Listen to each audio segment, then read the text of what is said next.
All right. So everyone loves to take in this wonderful, wonderful liquid right there, and we need to talk about what really drives you to drinking. Of course, I'm not talking about alcohol. Hopefully, there isn't anything that you're going to be talking about. You're going to be strong nurses, not driven to alcohol. You're going to be wise. We're going to be talking about water consumption.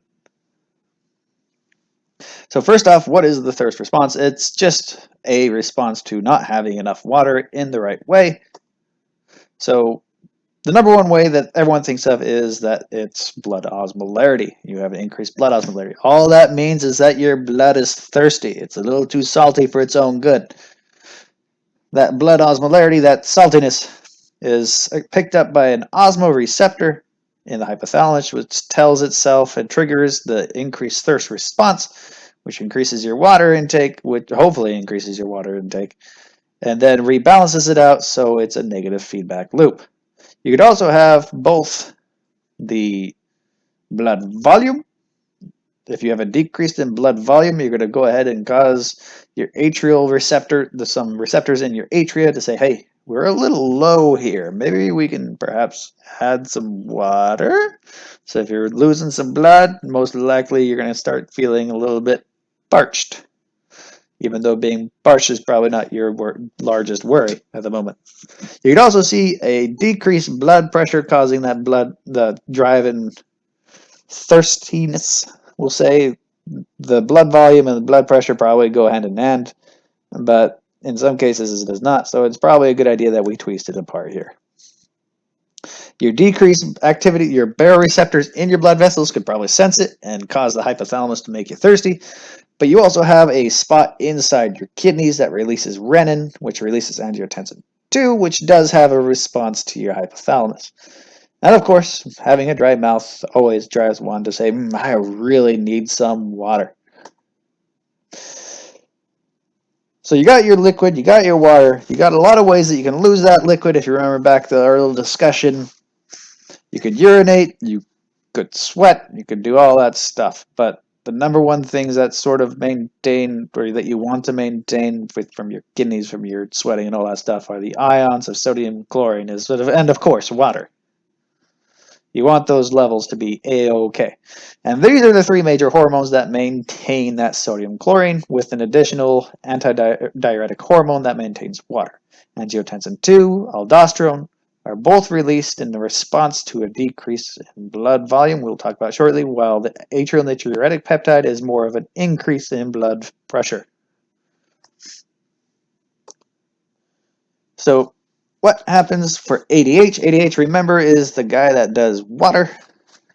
When it comes to the collecting duct of the nephron, it comes along, attaches up, always digging a hole and letting water spurt out. You'll notice that the first three, again, have a very similar sound to them, or you've heard them just a little while ago about the thirst response. Blood osmolarity, meaning that your blood can be a little salty or too unsalty. In the case of antidiuretic hormone being stimulated, it's overly salty. You got the blood volume, which means, hey, you're kind of losing blood here, or you've peed out a little too much. Same thing with the blood pressure. You've peed out a little too much, and you're not really replacing it. Maybe we should fix that, shall we? You can also have other mental factors like pain, nausea, and stress that could trigger the release of antidiuretic hormone, which tells you, hey, let's hold on some of that water. You could also have, now let's talk about aldosterone. Aldosterone has both the pull out of the sodium, which when sodium gets pulled out, often water follows right behind it. They are both, again, the aldosterone is released because of renin, and renin is released because of a low blood volume or a low blood pressure. You could also get released because you have, well, low sodium levels. Both of those response causes the sodium to be released from the distal convoluted tubule, as well as forcing in, just in case, to kind of replace it, that potassium and hydrogen. AMP, remember, is the only one that sort of does the reverse of trying to get rid of liquid. You have too much blood volume, you're getting stressed, you got atria that are sensing that you have too much blood pressure, It gets stretched, which then releases AMP, which then causes you to pee more. And usually that's caused by putting sodium into the urine, which water follows after that urine. There they are in all their wonderful glorious ways. Your antidiuretic hormone, aldosterone, atrial natriuretic peptide. And they did include the hypothalamus because, well, the hypothalamus is a huge regulator of homeostasis. So it's going to be your best friend. Now, problem is, though, is there is a chance that these things can go out of whack. You drink too much water, you drink too little water, too fast, too quick, and you can get some issues. You can get some water intoxication, you can swell some cells, you can shrink some cells, you can crenate those cells. That's the word that means to shrink. We're going to go ahead and I'm going to pop out these three little guys that you probably saw in AMP1. If you have an isotonic solution, meaning that you have the exact same amount of ions on the outside as you do on the inside, this one that just got circled is the hypotonic solution, meaning that you have drank too much water or you are a very, very situation in the ER or wherever you are, and you decided to put straight pure water into somebody's body, and all the salt on the inside starts trying to burst out, which means that, all that water is trying to seep into that cell, and then it just bursts because too much water is coming in.